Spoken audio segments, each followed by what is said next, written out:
Le thème de cette année que la CAF a choisi, c'est honorer le passé et inspirer le futur. Alors pourquoi ce thème? En fait, Melchior Nyonkourou explique que son organisme souhaite raconter l'histoire des pionniers noirs en Saskatchewan pour mieux orienter le futur. Et plus généralement, il souhaite aussi faire connaître la communauté noire de la province.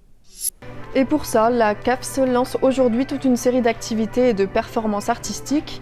Le programme dure jusqu'au 25 février et ça a aussi lieu dans les écoles. Le mois de l'histoire des Noirs est aussi célébré partout ailleurs au Canada. Et comme thème cette année, le mois célèbre l'excellence des personnes noires.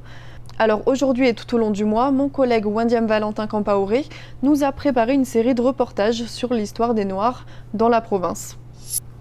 Alors on se souvient des grands feux de forêt qui ont touché la province et tout l'ouest canadien l'année dernière. Et le Grand Conseil de Prince Albert craint que ça recommence cette année, mais cette fois-ci encore plus tôt. Pour ça, il demande une action forte à la province. Alors comment? En commençant le travail de prévention dès maintenant. Donc ça veut dire par exemple lancer des feux qui sont contrôlés et éclaircir les forêts. Un aspect important de cet enjeu est aussi les communautés autochtones qu'il faut protéger afin d'éviter leur évacuation à cause des feux. C'est le grand chef du Grand Conseil qui le dit. Il pense aussi qu'il serait possible d'utiliser leur savoir dans la lutte contre les feux.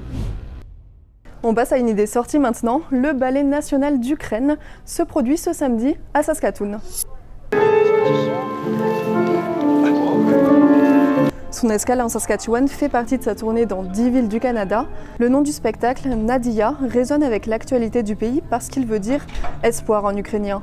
Les prestations du ballet sont rares depuis la guerre. Il ne peut plus performer à Kiev devant des milliers de spectateurs. Alors désormais, c'est devant 400 spectateurs qu'il se produit, soit le nombre de places de l'abri anti-bombe sous l'opéra de la capitale ukrainienne. On se quitte sur ces images. Pour connaître d'autres nouvelles, téléchargez l'application Info.